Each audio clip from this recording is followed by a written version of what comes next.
Kalau kita bercerita tentang transmigrasi di Barito Kuala itu sudah lama.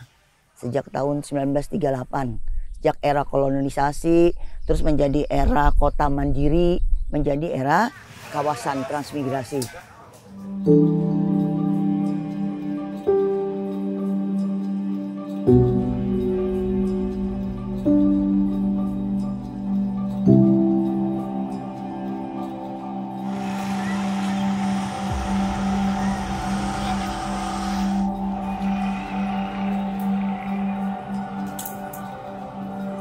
Barito Kuala ini multi etnis.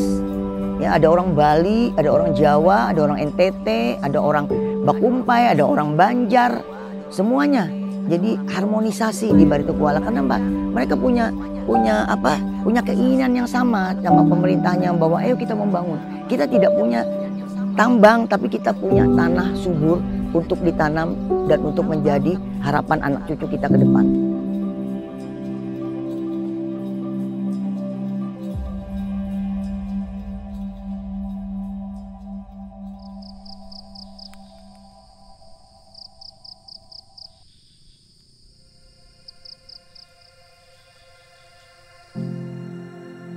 Kita tinggal di Kabupaten Barito Kuala, Kecamatan Marabahan, di ex-UPT Marabahan SW1 yang sekarang menjadi desa Sido Makmur. Pada waktu itu kita ikut tran di Kalimantan, karena memang orang tua maunya ya di luar Sumatera.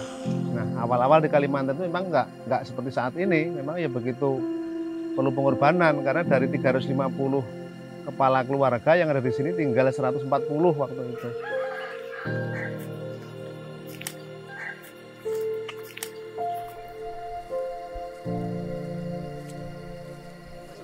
Mana? Ini Monore. Terima kasih lah. Kita selaku masyarakat petani, khususnya transmigrasi, pagi itu kita sudah harus beraktivitas di kebun, di ladang untuk mendapatkan hasil. Jadi kalau misalnya kita di kebun karet, cuaca bagus, ya kita noreh.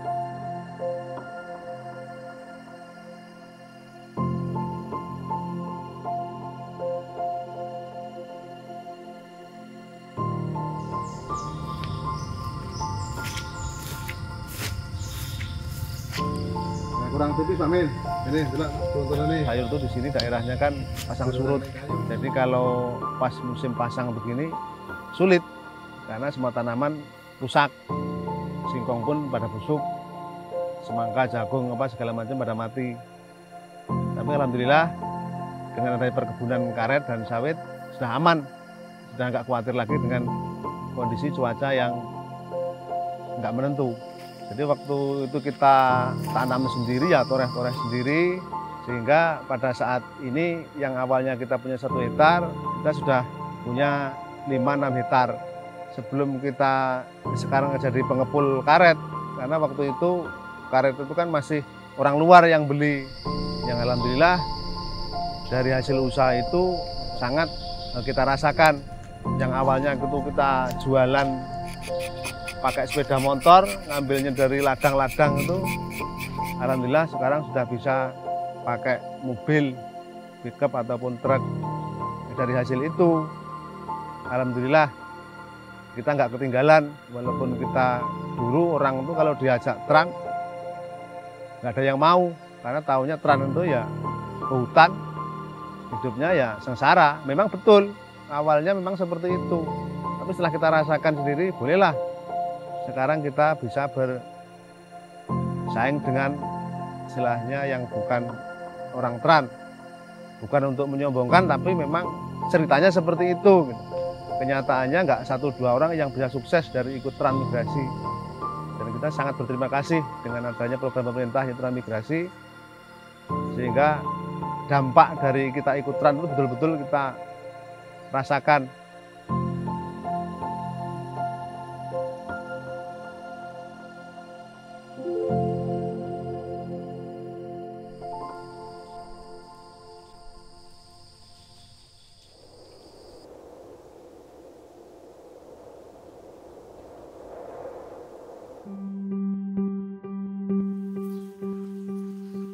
kami warga Indonesia awal mula transmigrasi asal dari Sragen pada tahun 1982 bulan 3 tanggal 23. Berangkat dari Jawa, tujuan transmigrasi utamanya kepingin memiliki tanah yang luas. Jadi pada waktu itu kurang lebih tahun 86-87 kami berdagang itu arah ke Banjar atau membawa ternak ke Banjar itu dengan jalan kaki kurang lebih bisa memakan waktu 7-9 jam. Lalu untuk berkembangnya itu kami sambil berdagang, sambil berternak sendiri. Ini sistem pemasarannya. Jadi sapi ini datang diistirahatkan 1 hari 2 hari, lalu ditimbang.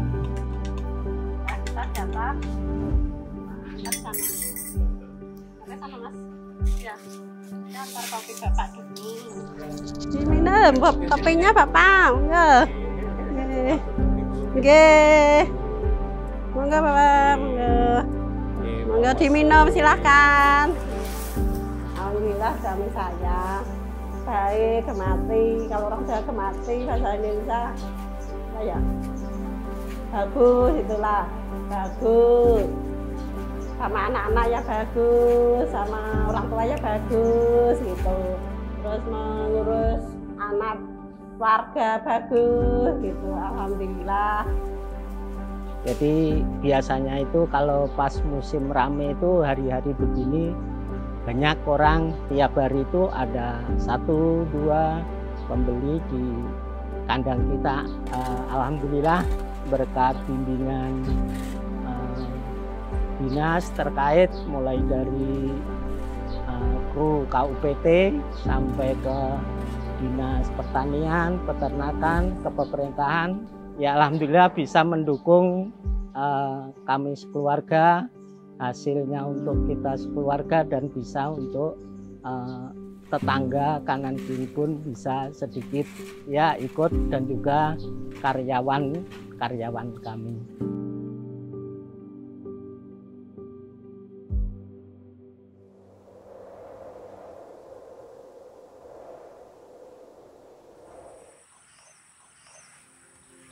Kedatangan transmigran yang pertama itu dari Blitar dan Jember pada tanggal 22 bulan 2 83. Setelah itu trip kedua kedatangan rombongan Pak Marino dari Ponorogo itu pada bulan Maret 83. Terus trip kedua dari Blitar dan Kediri, selanjutnya ada dari Bojonegoro dan Ngawi. Trip keempat ada Tuban, Madiun, dan NTB, ditambah dari Sragen Jawa Tengah 50 kepala keluarga.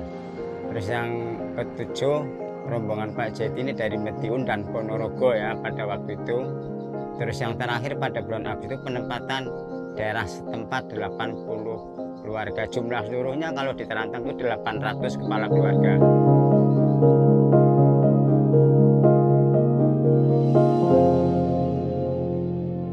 Dari Jawa Timur, dari Ponorogo, budal migrasi tahun 28, kira-kira 83. Orang-orang tempatku itu didapat bantuan dari pemerintah, bibitnya dulu dikasih bibit, suruh nanam. Ya tahu nanam, dapat bibit tuh dikasih nanam berapa pohon itu dulu. Nah, tahu-tahu bagus, jadi semua terus ditanami jeruk kayak itu, tak lahan-lahan sampai sekarang ini. Saya dulu punya 2 hektar.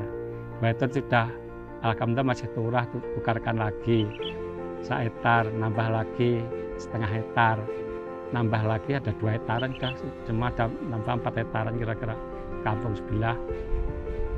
Kalau di kampung saya sendiri kira-kira nambah ya 2 hektaran kira-kira. Total saya sendiri 4 hektaran. Mudah-mudahan ya kayak aku ini prosesnya sakit diuji dulu. Nah pokoknya sakitnya memang luar biasa, memangnya masih baru. lama-lama ya alhamdulillah bisa sukses kayak aku. Nah semua orang transmigrasi kalau ada yang transmigrasi kayak aku ini mudah-mudahan kayak itu pesan saya sama yang transmigrasi lagi kalau ada lagi. Memang dulunya memang sakitnya kayak itu, nah dulunya memang menjalani sakit dulu, memang kayak nyanyian sakit-sakit dahulu itu memang sungguh.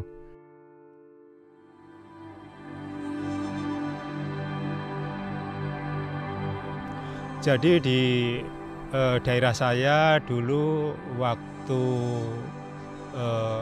tahun 82 ya, 82 akhir itu ada pendaftaran transmigrasi yang di Kalimantan Selatan ini, termasuk di Baritokuala itu. Memang Mas, selama saya masuk di daerah transmigrasi sini ya seperti dikatakan Pak Marino, Pak Mul tadi, memang sakit. Tapi dalam pemikiran saya gini Mas, ya kalau mau merdeka harus ada perjuangan. Nggak ada kisahnya tiba-tiba enak, nggak ada. Harus sakit dulu baru enak.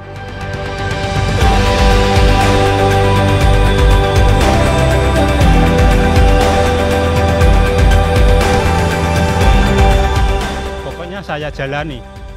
Nggak berhasil 1 tahun, 2 tahun, 3 tahun. Ya lama-lama ada ketingkatan sedikit. Saya yakin kalau jeruk di sini itu pasti berhasil, sebabnya Sungai Madang itu berhasil, Sungai Kambat berhasil. Nggak mungkin kalau yang di Terantang itu nggak berhasil, saya bilang gitu. Jadi setelah jeruk itu umur 3 tahun saya sudah mulai panen, sudah belajar.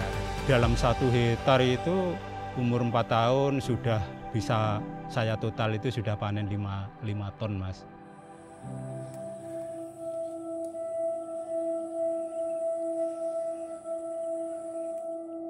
Panen pertama, kedua, ketiga itu saya sudah bisa nambah tanah.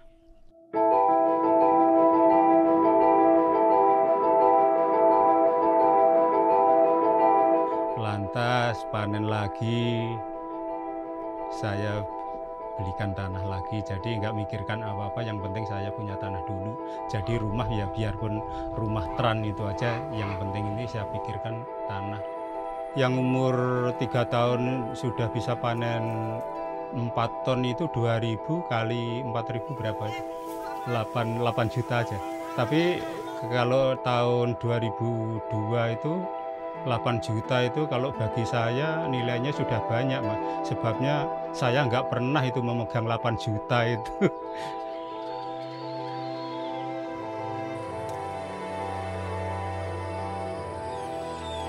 Awal mulanya saya ketemu istri Mas, itu kenal pertama itu waktu saya di panggung.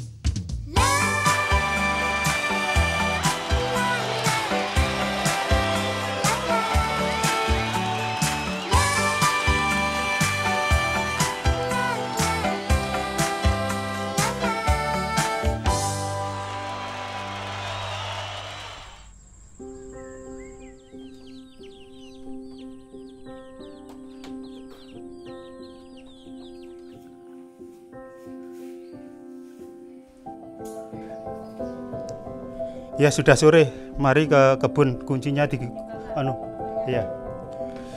Ini minumannya di bawah nanti. Sawah. Ya. Ya, jalan kaki bareng-bareng.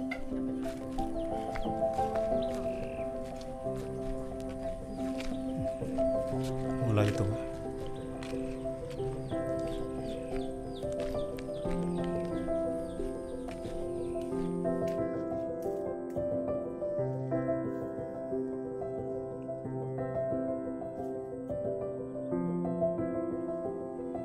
Zaman dulu kalau orang Tran tuh katanya kan dibuang. Kalau manggil saya itu kan Kit gitu. Ayo Kit, kita merantau. Merantau ke Kalimantan, anak dibawa umur 9 bulan. Pulang ke Jawa, ke Kalimantan lagi. Terus ke Surabaya sampai terkatung-katung Mas. 1 bulan itu di Surabaya katanya kapal nuburinya nanti malam jam sekian berangkat. Jam sekian berangkat sampai enggak berangkat-berangkat. Punya cincin dijual untuk makan, punya anting dijual untuk makan, punya kalung dijual untuk makan, sampai habis nggak punya apa-apa. Tinggal baju pun yang saya bisa jual, tak jual untuk belikan makan anak saya yang pertama. Tak jual untuk belikan makan. Bahkan ada orang yang mendekat membawa makanan, membawa jajan anak saya, kan namanya anak kecil ya Mas. Melihat itu maunya kan minta. Nasibnya orang nggak punya tuh seperti ini gitu loh. Jadi anak-anak itu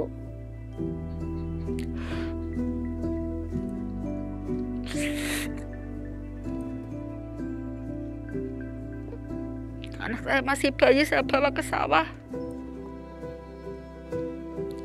Sakitnya orang dulu kayak gini, kamu harus bisa nak, kamu harus bisa hidup. Walaupun mama sama bapak nggak punya apa-apa, saya harus bisa menghidupi anak saya. Ya alhamdulillah, tahun demi tahun bisa makan. Ada bantuan dari pemerintah nanam jeruk, ada proyek itu. Alhamdulillah sampai sekarang bisa seperti ini.